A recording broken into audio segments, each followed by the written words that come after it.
오늘의 목표는요, 삶과 죽음의 본질을 성경적 관점에서 이해하며 BJ 밀러 박사님의 주장처럼 죽음을 삶의 자연스러운 일부로 받아들이고 두려움이 아닌 소망과 평안으로 준비하는 믿음과 지혜를 우리들이 배양할 수 있는 이 시간이 되어진다면요, 참으로 이 시간이 의미 있는 시간이 되어질 줄로 믿습니다. 자, 오늘의 제가 소개해야 할 테드 강사님이신 BJ 밀러 박사님, 제가 잠깐 소개해 드리겠습니다. BJ 밀러 박사님은요, 미국의 완화의료 전문의로 삶의 마지막 순간을 보다 인간적으로 만들기 위해 노력하는 의사이자 교육자입니다. 그는 캘리포니아 대학교 샌프란시스코 캠퍼스죠. UC 샌프란시스코에서 의학을 전공하셨으며 2007년부터 모교에서 교수로 재직하면서 병원, 클리닉, 호스피스, 가정 등 다양한 환경에서 환자들을 돌보셨습니다. 대학 시절 밀러는 감전사고로 인해 두 다리와 한 팔을 잃는 큰 사고를 겪었습니다. 이 경험은 그로 하여금 삶과 죽음에 대한 깊은 통찰을 얻게 하였고, 그 이후 그는 호스피스와 완화의료 분야에 선신하게 되었습니다. 그는 젠 호스피스 프로젝트의 자문위원으로 활동하며 죽음을 앞둔 환자들이 남은 시간을 의미 있게 보낼 수 있도록 지원하였습니다. 밀러 박사님은 또한 메러 헬스라고 하는 회사를 공동 설립하여서 심각한 질병이나 장애로 어려움을 겪는 환자와 그 가족들에게 실제적이고 감정적인 지원을 제공하고 있습니다. 그의 목표는 의료 시스템을 환자 중심으로 변화시키고 고통, 질병, 죽음이 삶의 본질적인 부분임을 인식하도록 돕는 것이고요. 그의 테드 강연 삶의 끝에서 정말로 중요한 것은 많은 이들에게 감동을 주었고요. 그의 저서 A Beginner's Guide to the End는 죽음과 관련된 현실적이고 따뜻한 조언을 담고 있습니다. 밀러 박사님의 노력은 의료 분야를 넘어서 사회 전반에 걸쳐 죽음에 대한 인식을 변화시키고 삶의 마지막 순간을 보다 인간적이고 의미 있게 만드는 데 기여하고 있습니다. 제가 20분이 넘는 강의인데요, 정말 줄이려고 노력해서 7분까지 줄였습니다. 그거 잠깐 보고 돌아와서 계속 이어가도록 하겠습니다. Well, we all need a reason to wake up. For me, it just took 11,000 volts. I know you're too polite to ask, so I will tell you. One night, sophomore year of college, just back from Thanksgiving holiday, a few of my friends and I were horsing around. We decided to climb atop a parked commuter train.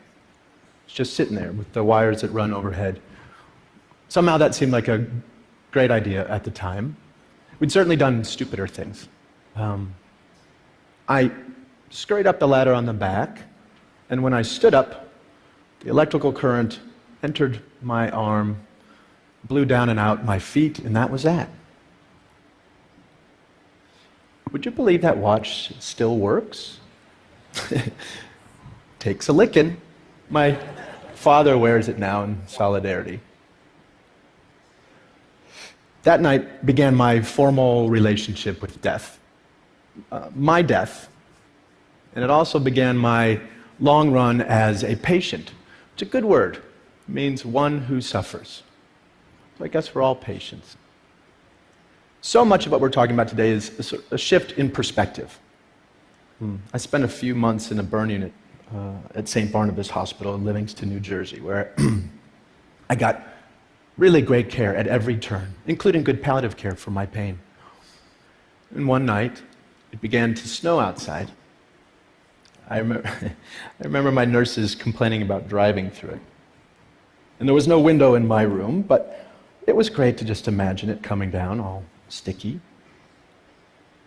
Next day, one of my nurses smuggled in a snowball for me.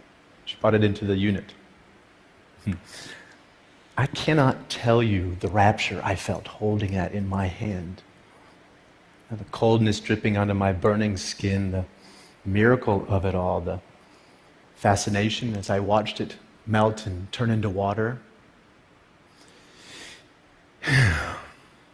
In that moment, just being any part of this planet in this universe mattered more to me than whether I lived or died. That little snowball packed all the inspiration I needed to both try to live and be okay if I did not. We know, for example, from research, what's most important to people who are closer to death: comfort, feeling unburdened, and unburdening to those they love, existential peace, and a sense of wonderment and spirituality. Over Zen Hospice's nearly 30 years, we've learned much more from our residents in subtle detail. Little things aren't so little. Take Jeanette. She finds it harder to breathe one day to the next due to ALS. Well, guess what? She wants to start smoking again. And French cigarettes, if you please. Not out of some self-destructive bent, but to feel her lungs filled while she has them. Priorities change. Or Kate. She just wants to know her dog Austin is lying at the foot of her bed, his cold muzzle against her dry skin. Instead of more chemotherapy coursing through her veins, she's done that. Sensuous aesthetic gratification, where in a moment, in an instant, we are rewarded for just being. So, if teasing unnecessary suffering out of the system was our first design cue, then tending to dignity by way of the senses, by way of the body, the aesthetic realm is design cue number 2. Now, this gets us quickly to the third and final bit for today. Namely, we need to lift our sights, to set our sights on well-being. So that life can become, and health care can become about making life more wonderful rather than just less horrible. Beneficence. Here, this gets right at the distinction between a disease-centered and a patient or human-centered model of care. And here is where caring becomes a creative, generative, even playful act. Play may sound like a funny word here, but it's also one of our highest forms of adaptation. Consider every major compulsory effort it takes to be human. The need for food is birth cuisine. The need for shelter has given rise to architecture. The need for cover, fashion. And for being subjected to the clock, well, we invented music. So, since dying is a necessary part of life, what might we create with this fact? By play, I am in no way suggesting that we take a light approach to dying or that we mandate any particular way of dying. There are mountains of sorrow that cannot move, and one way or another, we will all kneel there. Rather, I am asking we make space, physical, psychic room, to allow life to play itself all the way out, so that rather than just getting out of the way, aging and dying can become a process of crescendo through to the end. We can't solve for death. I know some of you are working on this. Meanwhile, we can design towards it. Now, parts of me died early on, and that's something we can all say one way or another. And I got to redesign my life around this fact, and I tell you, it has been a liberation to realize you can always find a shock of beauty or meaning in what life you have left. Like that snowball, lasting for a perfect moment, all the while melting away. If we love such moments ferociously, then maybe we can learn to live well, not in spite of death, but because of it. Let death be what takes us, not lack of imagination. Thank you.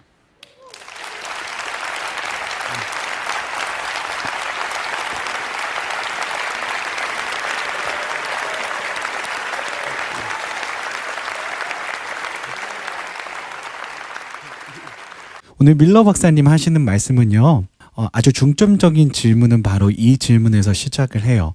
죽음을 준비하는 방법은 무엇이며 무엇이 삶의 마지막 순간을 보다 인간적이고 존엄하게 만드는가.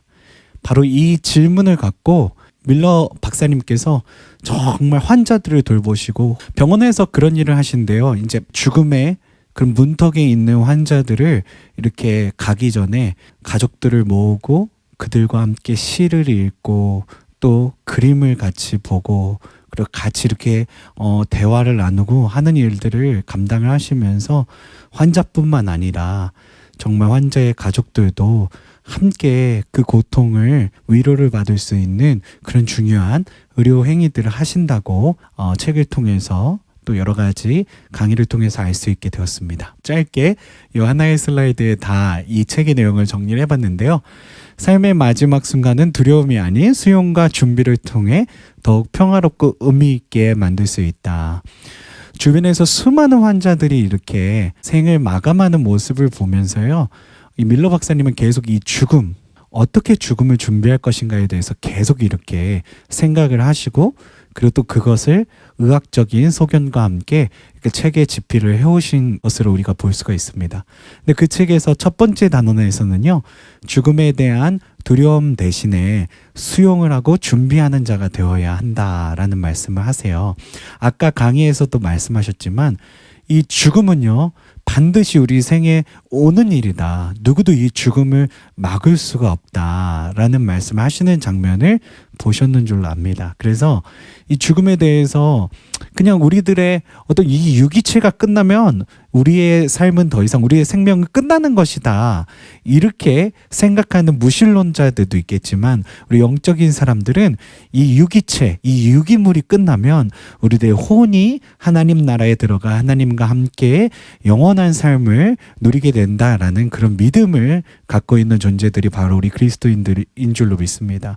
그래서 우리는 죽음에 대한 막연한 두려움보다는 한번 하나님께서 주신 생은 끝나는 때가 있구나. 그래서 그것을 어떻게 우리가 수용하고 준비할 수 있을까를 고민할 수 있더라면 우리 밀러 박사님의 책의 내용과 결부돼서 우리에게 주는 교훈이 있을 줄로 압니다. 그리고 두 번째, 실질적이고 구체적인 준비 가이드에 대해서 책에서 이 두 번째 장에서 다루고 있거든요. 법적으로, 의학적으로, 그리고 호스피스를 어떻게 할 것이며 이런 것들이 아주 구체적인 가이드로 책의 두 번째 단원에 나와 있고요. 오늘 테드 강의와 가장 밀접하게 연관되는 내용은 바로 3번 의미 있는 삶과 죽음의 경험이라고 볼 수가 있는데요. 마지막 단원에서는 바로 이 내용에 대해서 집중적으로 이렇게 다루고 있습니다. 그래서 여기서 주로 말씀하시는 거는 단순히 잘 죽는 것이 아니라 잘 죽기 위해서 잘 사는 것에 초점을 맞춰야 된다라는 말씀하시고요.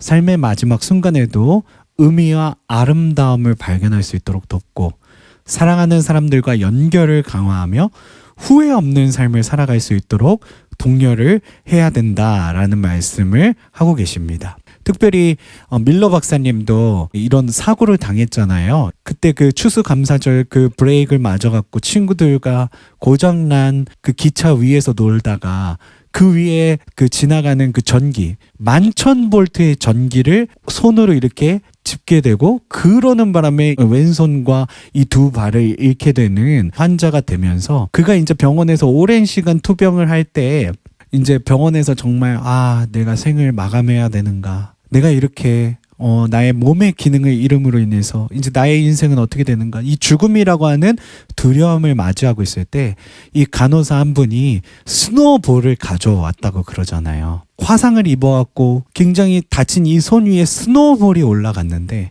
그 스노우볼의 감촉이, 스노우볼이 차갑게 내 손에서 녹는 그 어떤 연결 지점으로부터 어떻게 보면 전 우주적인 관점에서 봤을 때는 먼지와 같이, 점과 같이 그렇게 작은 존재지만 내가 이렇게 숨쉬고 있다는 것, 내가 이렇게 생을 살아가고 있다라는 것, 의미가 있다라는 것, 바로 이 어떤 감촉을 통해서, 스노우볼을 통해서 느낄 수 있었다. 그리고 한 간호원의 그 사랑과 관심을 통해서 그렇게 자기가 다시 삶으로 돌아갈 수 있는 그런 경험을 하게 되었다라는 말씀을 하시면서요. 삶의 마지막 순간에도 의미와 아름다움을 발견할 수 있도록 돕는 것이 자기가 의사로서 가야 될 길이라는 그런 말씀을 하시는 그런 책의 내용들을 제가 볼 때 굉장히 감동을 받을 수 있었습니다.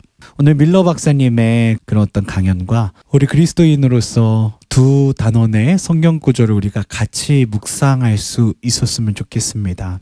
아까 밀러 박사님도 말씀하셨지만 이 죽음은 누구에게나 예정된 것이기 때문에 마치 죽음이 오지 않을 것처럼 살아가는 사람들은 이 완전 유기체가 끝나면 아무것도 없을 거라는 그런 어떤 어두움 가운데 살아가는 사람들이죠. 우리 그리스도인들은 조금 다릅니다. 18절에 보면은 우리가 주목하는 것은 보이는 것이 아니요 보이지 않는 것이니 보이는 것은 잠깐이요 보이지 않는 것은 영원하다 라는 말씀을 주님께서 우리에게 주고 계십니다. 신앙의 영역에 있지 않으신 분들은 이 유기체, 우리들의 몸이 육신이 끝나면은 그걸로 우리들의 삶이 끝난다고 생각하시는 분들도 있을 줄로 압니다. 하지만 예수님을 믿는 우리 기독교의 신앙은요, 믿음은요, 보이지는 않지만 정말 예수님께서 십자가에 달리셔서 우리를 위해 이루신 그 구원의 증거를 표대를 믿는 자들에게는 이 유기체의 삶, 이 육신의 삶이 끝났을 때 하나님 나라에 들어갈 수 있는 바로 그런 어떤 축복이 있다는 것을 믿는 것이 바로 우리 기독교의 믿음이며 바로 기독교의 신앙입니다. 그래서 보이는 것은 우리가 이 육으로 사는 이 삶은 짧은 삶이지만 보이지 않는 하나님 나라에 들어가서 하나님과 동행하며 살아가는 삶은 영원한 삶이기 때문에 우리가 정말 이 육으로 살아가는 동안 우리들이 죽음에 이르게 될 거라는 것을 수용하고 그리고 또 어떻게 우리가 의미를 정말 우리 삶에 대한 의미와 그 삶에 대한 그런 어떤 낙관론을 가지고 살아갈 때 정말 하나님께서 우리에게 주시는 그런 어떤 은혜를 누리며 살아갈 때 그 보이지 않는 영원한 나라를 소망하며 살아갈 때 우리에게 소망이 있으며 우리가 정말 죽음이라고 하는 이 어떻게 보면 가장 두렵기도 하고 오지 않았으면 하는 관문을 우리가 긍정적으로 바라보면서 우리의 삶을 하나님의 나라를 향한 영원한 삶을 향한 소망을 품고 더욱더 긍정적으로 살아가게 하는 에너지가 되어주는 줄로 믿습니다. 또 요한복음 14장에는요. 너희 마음에 근심하지 말라. 하나님을 믿으니 또 나를 믿으라. 내 아버지 집에 거할 곳이 많도다. 그렇지 않으면 너희에게 이르렀으리라. 내가 너희를 위하여 거처를 예비하여 가노니 가서 너희를 위하여 거처를 예비하면 내가 다시 와서 너희를 내게로 영접하여 나 있는 곳에 너희도 있게 하리라. 예수님께서는요. 나 있는 곳에 너희도 있게 하리라 라는 말씀을 주셨습니다. 예수님은요. 절대로 거짓말하는 분이 아니십니다. 예수님은 하나님의 아들이시며 그리고 또 성부 하나님과 성자 예수님과 보혜사 성령님은요 함께 일하시는 삼위의 하나님이십니다. 예수님께서 이 약속을 저희에게 주셨습니다. 우리 그리스도인들은요 예수님께서 주신 약속을 믿음으로 말미암아 우리들의 삶 가운데 소망과 희망을 품는 존재들이 바로 우리 그리스도인들인 줄로 믿습니다.